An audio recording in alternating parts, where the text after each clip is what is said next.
네, 안녕하십니까. 전국민 금태족 프로젝트를 응원하는 후기의 재무설계TV의 저는 전재국입니다. 여러분들 오늘 저와 함께 오늘도 한 걸음씩 금태족을 향해서 저와 함께 나가보시죠.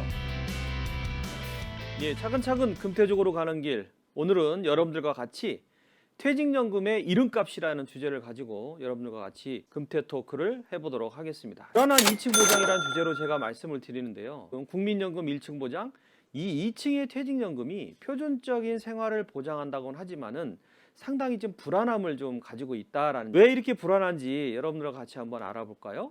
예, 퇴직연금이 답답한 두 가지 문제가 있는데요. 그 중에 첫 번째는 수익률을 방치한다는 데 있습니다. 지금 아직까지도 90%의 분들이 이 퇴직연금을 원금이 보장되는 걸로 지금 활용하고 있다라는 거죠. 그래서 10% 정도만이 지금 수익률 창출을 위해서 투자 수익을 향해야 한다는 게 문제고요. 두 번째 문제는 추가로 불입하지 않고 회사에서 납입해 주는 것만 가지고 연금을 준비하려고 한다라는 게 문제이기 때문에 이 퇴직연금의 답답한 두 가지 문제라고 볼 수가 있는데요. 그럼 퇴직금을 받을 시점이 됐어요. 근데 퇴직금을 어떻게 받을까 고민이시죠? 사실은 이거를 일시금으로 받을까 아니면 연금으로 받을까 이렇게 좀 고민을 하시는데, 사실은 이 고민 하나도 필요 없습니다. 이유가 왜 그런지 보겠습니다. 지금 금융감독원의 자료에 의하면요, 퇴직금을 받는 97%가 일시금으로 수령한다는 거죠. 그러면 겨우 2.7%만이 연금으로 수령한다는 얘기고, 나머지 어느 정도 약 97% 정도는 연금으로 수령하지 않고 일시금으로 수령한다는 얘기죠. 그러면 이 2.7% 연금으로 수령하는 분들의 금액은 얼마일까요?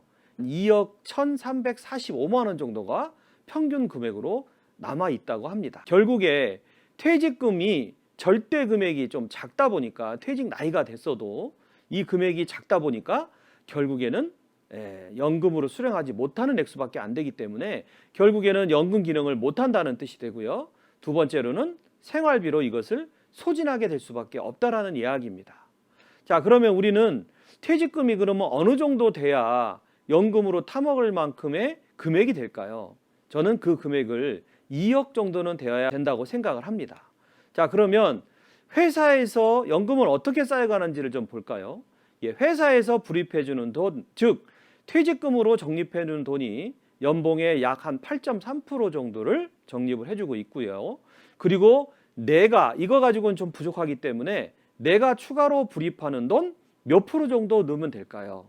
여러분들 지금 내가 추가적으로 불입을 하지 않는 이상은 2억 정도를 만들기가 웬만한 직장 가지고는 좀 어렵습니다. 자, 그러면 이 몇 프로 정도 넣는지에 대해서 여러분들과 같이 이야기를 나눠보겠는데요. 나의 노후를 위한 추가 불입 금액 수준은 얼마인 게 적당할까요? 예, 여러분 IRP 등의 추가 납입 세액공제 한도를 한번 생각해 보시길 바라겠습니다. 이게 연간 얼마 정도 되는지, 이 세액공제 한도를 납부 목표로 설정하는 것이 대단히 중요합니다. 예, 그래서 보통 연간 700만 원 정도를 우리가 세액공제 한도라고 지금 현행 기준에서 기본으로 봤을 때, 우리가 이 700만 원을 연간 넣게 되면 어떻게 세액공제를 시켜주죠? 네, 그렇습니다. 세액공제가 연소득이 5,500만 원 이하면은 16.5%, 세액공제가 이 이상이면은 13.2%를 여러분들 곁에 연말에 세액공제로 돌려주기 때문에 이 목표를 두고 가시는 게 좋다라는 말씀 드려보고 싶습니다. 자, 최근에 조선일보에 보면요, 이런 8월 8일자 기사에 이런 내용이 있었습니다. 아직 현역이냐? 내가 너라면 은퇴 선배들의 후회 4가지, 이런 주제를 가지고 은퇴자 10인의 심층 인터뷰를 진행을 했는데요. 은퇴 준비를 일찍 시작할 거리라는 것이 첫 번째의 후회입니다. 나는 회사에 충성해서 열일을 했는데 돈은 일을 하지 않았네요 라는 이야기로, 그런 빨리 준비해라, 일찍 준비해라는 이야기를 하는데요. 이 기사의 가장 큰 핵심은요, 가급적이면은 30대부터 일찍 시작하고 여유를 부리지 말고 일찍 시작해라. 이게 이 기사의 핵심이 되겠습니다. 자, 그래서 우리가 이 추가 납입을 실천하기 위해서 어떤 것들을 해야 될 필요가 있을지를 한번 생각해 볼게요. 자, 첫 번째는요. 여러분, 이 세액공제에 추가 납입을 하기 위해서 반드시 자동이체로 강제저축을 시작하십시오.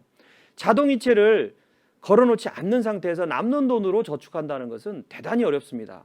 여러분들 어차피 다가올 수밖에 없는 100% 현실인 이 은퇴를 위해서 반드시 강제저축인 자동이체로 시작하시기를 바라겠습니다.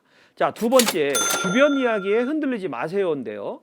주변에 여러분들이 은퇴로 추가 납입을 한다고 하든가 이러면 뭐 세금이 어떠니 아니면 나중에 세금을 떼느니 어떤 이런 얘기 상당히 많이 듣게 됩니다. 아직 뭐 벌써부터 준비를 한다 아니면은 천천히 하자 뭐 이런 얘기들 많이 하는데요. 주변 얘기에 절대로 흔들리시지 말고 여러분들의 촉을 세우시고 반드시 여러분들의 의지대로 실천하시는 그런 부분이 있다라는 것 말씀을 드립니다. 세 번째는 이렇게 저축을 하실 때 그냥 방치해 놓지 마시고요. 물론 방치해 놔도 저축하는 것이 훨씬 훌륭하지만은 그거보다는 조금 더 나은 투자 자산, 투자 수익률을 조금 더 올릴 수 있는 것에 관심을 가주세요라는 이야기로 여러분들 실천사항 3가지를 여러분들과 같이 공유를 해봤습니다. 자, 여러분들 은퇴 멀기만 하죠. 그러나 우리 곁에 곧 다가올 예정입니다. 여러분, 그리고 이 은퇴는요, 금태족이 되는 것은 공부한 만큼 반드시 보장된다라는 사실 명심하시고요. 여러분들 시작이 반이라고 했습니다. 이 시작이 반인 만큼 여러분들 적극적으로 시작해 주시고요. 여러분들의 금태족을 향한 첫걸음을 응원합니다. 오늘 저와 방송이 마음에 드셨다면 좋아요와 구독 버튼 꼭 눌러주시고요. 저는 그럼 다음 시간에 뵙도록 하겠습니다. 감사합니다.